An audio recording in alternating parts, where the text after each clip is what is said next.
জয় যিশু। পিতা পুত্র পবিত্র আত্মাকে ধন্যবাদ দিয়ে জীবন্ত ঈশ্বরের জীবন্ত বাক্য শুরু করছি।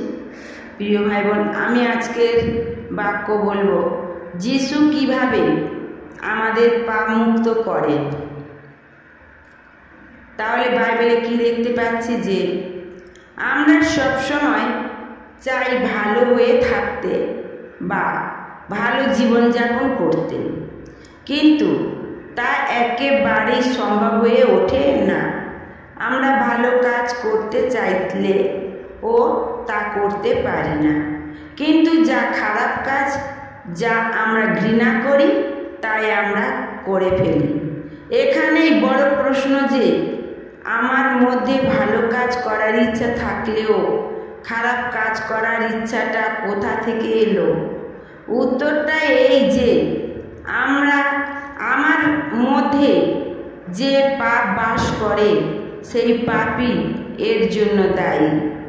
এই পাপ এতই শক্তিশালী যে আমাদের মধ্যে যে শুভ ইচ্ছা রয়েছে তাকে সব সময় দাবিয়ে রাখে ও বন্দি করে রাখে।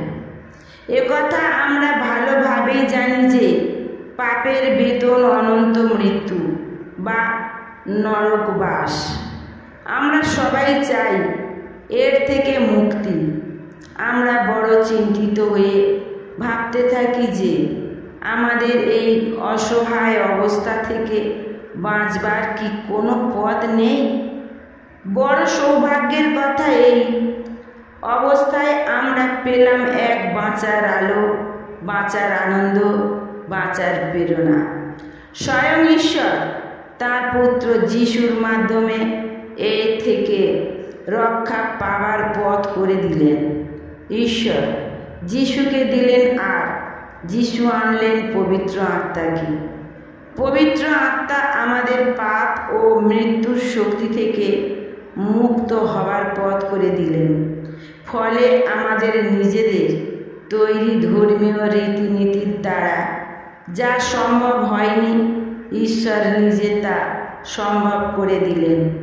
তিনি তাঁর নিজের নিষ্পাপ পুত্রকে মানুষের মতন করে এই পৃথিবীতে পাঠালেন, আর যিশু মানুষের মধ্যে যে পাপ আছে তা বিচার করে তার শক্তিকে বাতিল করে দিলেন তাঁরই আনা পবিত্র আত্মা দিয়ে।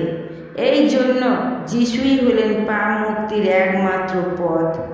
তিনি মানে যিশু তাঁরই মাধ্যমে পাঠানো ঈশ্বরের পবিত্র আত্মা দিয়ে এই পাপ মুক্তির কাজ সাধন করলেন। এটা আছে রোমীয় 7 অধ্যায় 14 থেকে 14 পদে আর 8 অধ্যায় 3 পদ পর্যন্ত। জয় যিশু, জয় যিশু।